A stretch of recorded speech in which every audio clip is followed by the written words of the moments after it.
So in December of 2016, for the last episode of the year on John Oliver's show Last Week Tonight, maybe some of you remember this, John Oliver stands at the end of a football field where there is an enormous effigy of the numbers 2016, and he dramatically pushes down the handle on a dynamite box and blows up the numbers and shouts, "F you, 2016!" in a burst of collective catharsis for him and, his millions of viewers. You may remember that was December, so many of us were in abject disbelief that Donald Trump had just become the 45th president of the United States in a campaign run on a sickening brew of racism and misogyny and false nostalgia and lies. And this was John Oliver's way of expressing what so many of us were feeling right about then. It can't get worse than this, right? It feels almost quaint to look back then and think about how bad we thought it was, right? To think back maybe, to Charlottesville. Jews will not replace us. Remember that? But there are good people on both sides. And we thought, it can't get worse than this, right? And then I think back to 2020, and people are getting sick and dying, and it's lockdown, and your kid is trying to learn 4th grade math on Zoom, and you're next to him without headphones trying to work, and your partner is in the bathroom doing therapy. And the president just suggested that maybe you should drink bleach to treat COVID or inject yourself with bleach. And you think, for sure, this is the low point. I just rewatched that John Oliver video about 4 years into the comments, someone writes, 2020 says to 2016, "Hey, hold my beer." The entire country watches as a racist cop drains the life out of George Floyd. We witness an actual insurrection as Americans try to violently overturn a free and fair election. Roe v. Wade is overturned, and now half the states in America have all but outlawed abortion. And you think, now it's gotten as bad as it can get, right? And then this year just blew it all out of the water with its relentless parade of horrors, which, as we gather as a Jewish community tonight, we can't escape, we sit with. Just being Jewish or connected in any way to the Jewish community made each one of us an unwitting participant or expected to be an expert in this global drama, and not in a way any of us would have chosen. It's devastating when you open the news. It's inescapable when you go on social media. And for many of us, it's been a feature of our work for a full year. It's profoundly emotionally exhausting. And that's on top of everything that we were already holding for our families and in our own lives.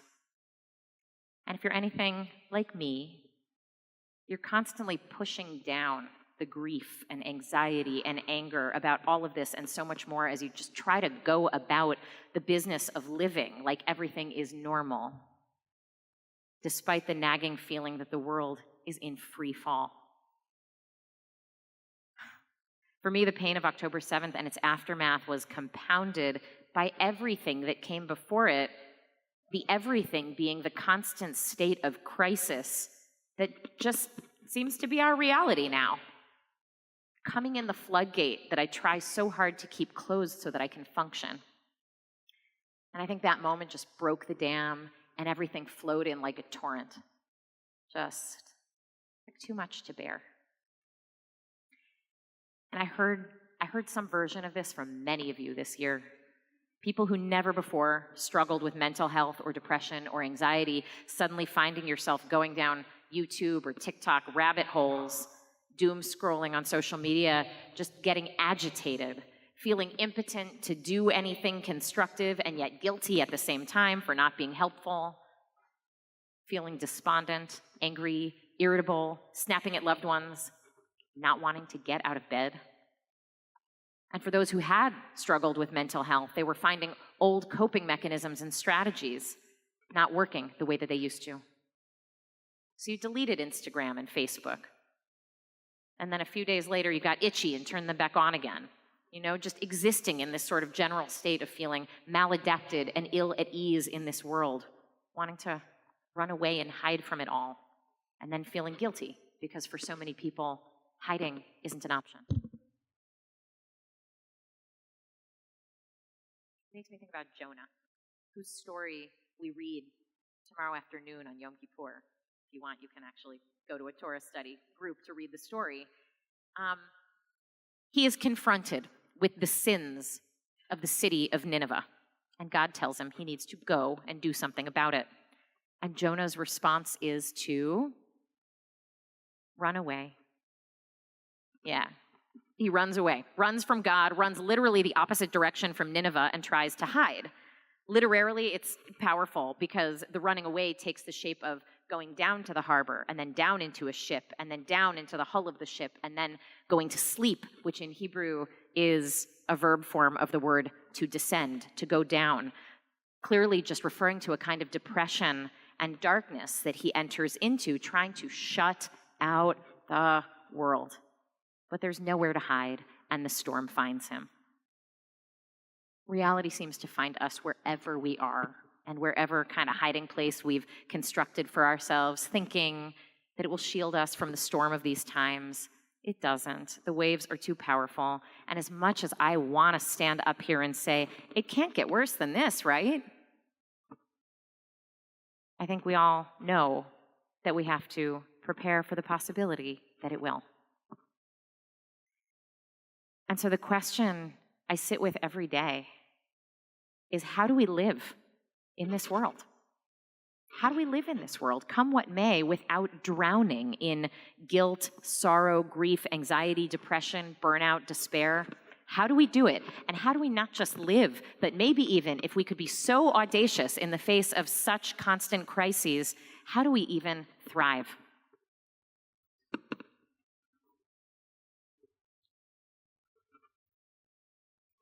I want to invite you to take a breath with me. Always a good step when feeling overwhelmed. Let's do it again.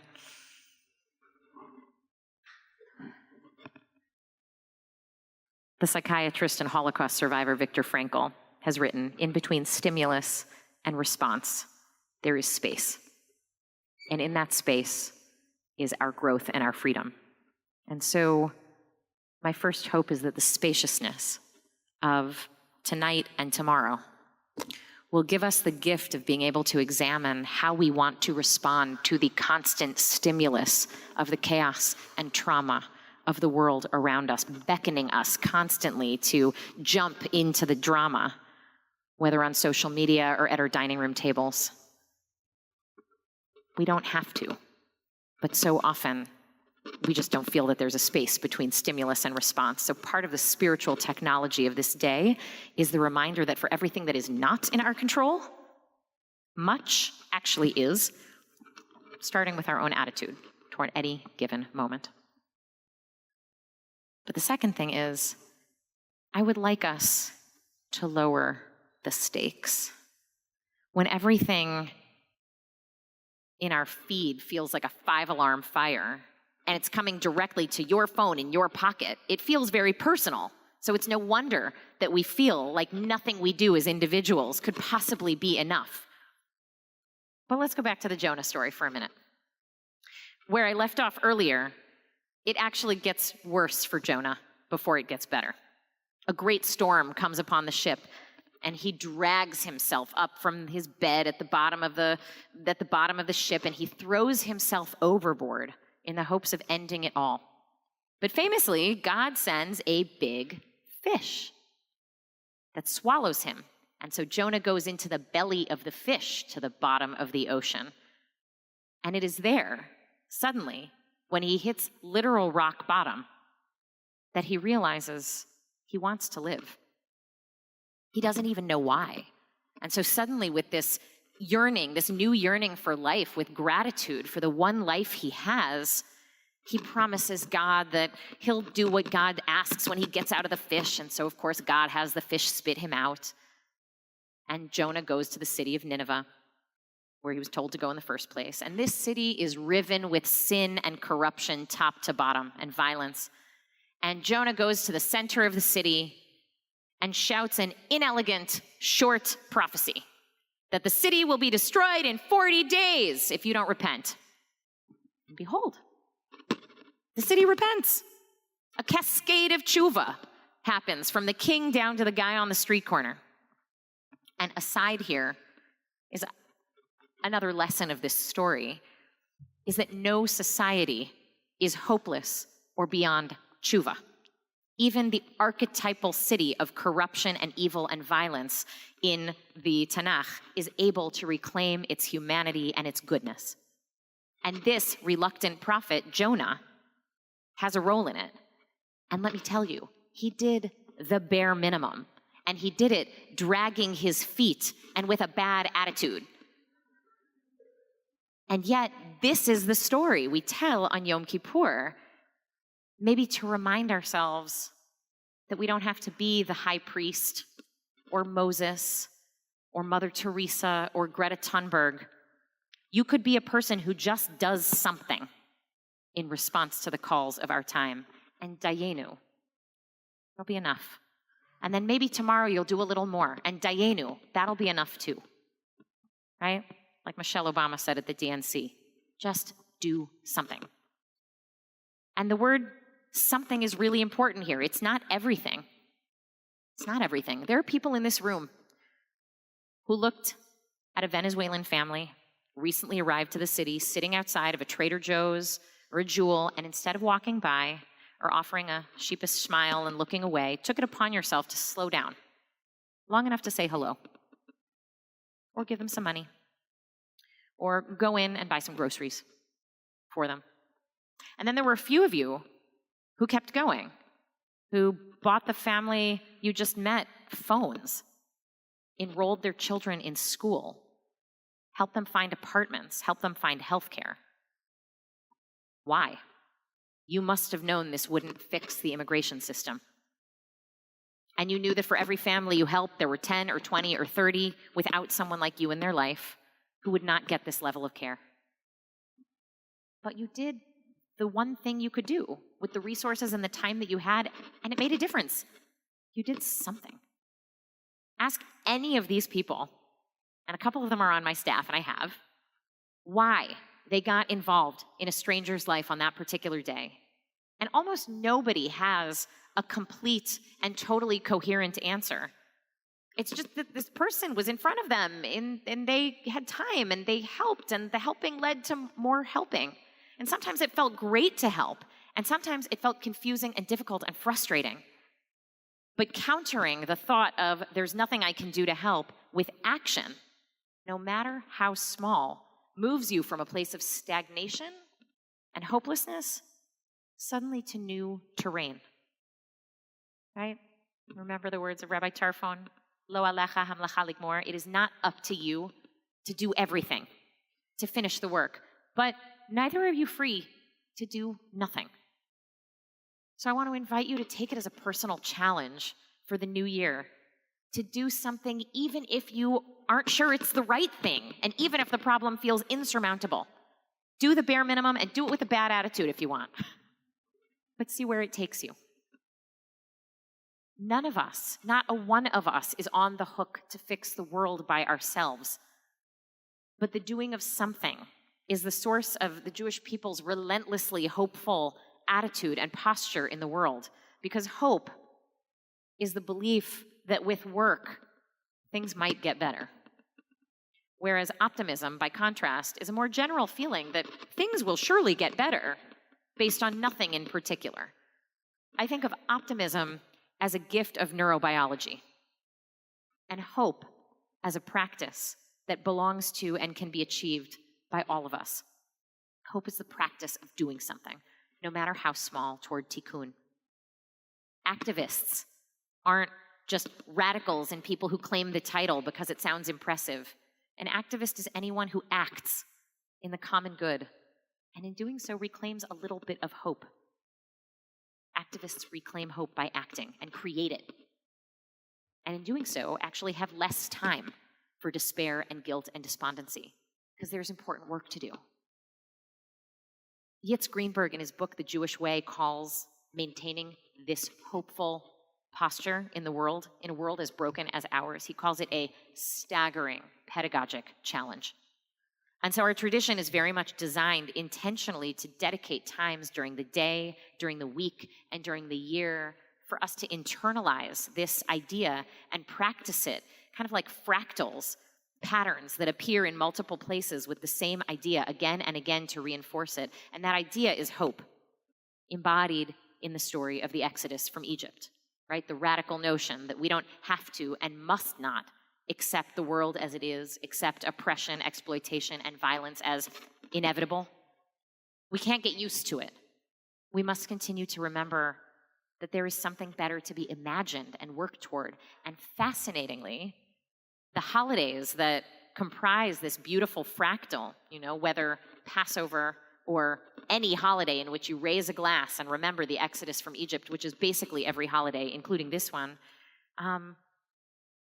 create that better world or the imperative of working toward a better world, specifically by not working on the holiday, but rather by resting, by disengaging from the world so that we can slow down long enough to recover and restore ourselves for our own sake and for God's sake and for the sake of the work ahead and for the sake of creating hope for ourselves and for others. And so I just want to talk about what that will look like here today for us as we enter into this 25-hour period of disengaging from the world. So the specific objects that we abstain from on this day include food, drink, technology, sex, shopping, work, commerce, fancy clothes, and skincare products, which is to say, on the one hand, some of the sources of our greatest pleasure, and on the other, some of the sources of the anxiety and guilt that make it harder for us to act in the ways that we want to and can because we're so tripped up in our relationships with some of these dimensions of life. For some of us, food and drink and shopping, compulsive exercise, work, sex are all places to hide, like Jonah, to escape the world. But they can also, every single one of those things, help us connect to the world more deeply and have an effect in it. So Yom Kippur gives us this kind of extreme, one-day-long communal elimination diet that gives us the spaciousness to reflect on our relationships with all of these things, how they help or hinder us in our quest to be of service. Because it's not like we lack the information about where we could be helpful out there. Literally every other email from Mishkan has some opportunity to serve at a soup kitchen or get involved in migrant justice or get involved in a local organizing campaign or write letters to voters in swing states. Seriously, folks, our emails are delightful. There's good stuff in there. You should read them. I'm sure you get many other emails from many other people and places offering you ways to do something. Rabbi Abraham Joshua Heschel observed half a century ago that we will not perish for want of information. We have plenty of that, but rather for lack of appreciation. And the appreciation he's talking about is something called radical amazement, which I know sounds counterintuitive because part of what we're talking about is identifying the problems in the world so that we can fix them, which does not sound amazing. It sounds depressing. But knowing how to be helpful requires paying close attention to the world around you. And if you're paying close attention, you cannot help but be radically amazed by the different colors of green on the trees as you walk down your street, by the creativity and determination and the lengths people will go to take care and create a life for their families. You can't help but be grateful beyond measure for the privilege of being alive, in this infinite universe, here on this planet, in this fleeting moment in history. And yes, if you're paying attention, you'll probably be irate at the injustice and unfairness that is inescapable. Radical amazement requires slowing down and stopping long enough to pay real attention to the people around us and to what's happening in our own hearts. To observe, to notice. This slowing down, this stopping is what gives us the ability to reconnect with our own soul and our sense of purpose and be renewed, and that renewal is what gives us life. Rabbi Alan Lew of blessed memory writes, human renewal is one of the universe's great mysteries and one we tend to take for granted. When our cars run out of gas, we fill them up with gas. When our batteries run down, we recharge them. But when we human beings run down, we simply plunge into nothingness. We sleep. Nothing happens to us when we sleep. And it is precisely this nothing that restores us. When we lose touch with the nefesh, the sense of space, of emptiness inside of us, we can feel overwhelmed, stressed, overburdened. And so how do we find our way back to that spaciousness of heaven out of which we have emerged? How do we reconnect with our nefesh, our soul? There's a story in the Torah about someone getting their nefesh back. And I use the word someone advisedly because the someone in question is God. After 6 furious days of creating the world, the Torah says God stopped. Shavat vayinafash. God stopped and did nothing and was re-nefeshed, given a new soul. We reconnect with the nothing that gives our life meaning by stopping. When we allow ourselves to slow down, like we're going to do today, to be moved, to have real conversations and explorations into moments, interesting things start to happen. You're suddenly working from a different place, not from the place of trying to consume as much information as possible, not from a place of being a keyboard warrior, trying to out-argue or outmaneuver all the online enemies, and not from a place of despair at the state of things far away, but rather operating from the place of being present, where you are, attentive to the people and opportunities right in front of your face, right in your neighborhood, right in your community, whether construed, as a near community or a wider global community. But knowing what you can do inside of that is where hope lives. Some of you know I took a 3-month-long sabbatical earlier this year, and I had to take the slowing down thing really seriously, and it was very hard for me. I find great purpose in what I do, and I spend many hours, probably more than your average person, working, both because I love it, and also, let's be honest, I'm an addict. Both to the feeling of, being needed and having an effect on people's lives, but also in a basic dopamine-driven way to my phone. To a degree I'm embarrassed to admit. I had to make an effort, especially at the beginning, not to have it with me all the time, to leave it in a room, so I didn't know what was happening everywhere all at once all the time and weigh in with my own hot takes or pay attention to or judge other people for theirs. I pushed myself to go for walks around the neighborhood without my phone, to drive like it was 1996 without my phone. I pushed myself to read books and to read the paper version of the New York Times and spend time with my kids and my husband and my friends without it anywhere nearby. I detached from social media, where if you follow me, you'll know there ain't much there, because I realized in taking space away from it how much better I felt when I was spending more time IRL, in real life, in my physical body in this world. Taking time away from and disconnecting does not have to be like Jonah, hiding from the world. It can be more like Noah's Ark, creating a protected space where we take necessary shelter and reemerge with a greater sense of purpose for how we can recreate the world around us. And when I returned to work, by the way, the world was no less on fire than it was before, no less traumatic and chaos-filled and full of pain. But I was more steady. I was more open. I was more available to the people around me, less reactive, more receptive. Not perfect by any means, still full of mistakes and places I can do better next time.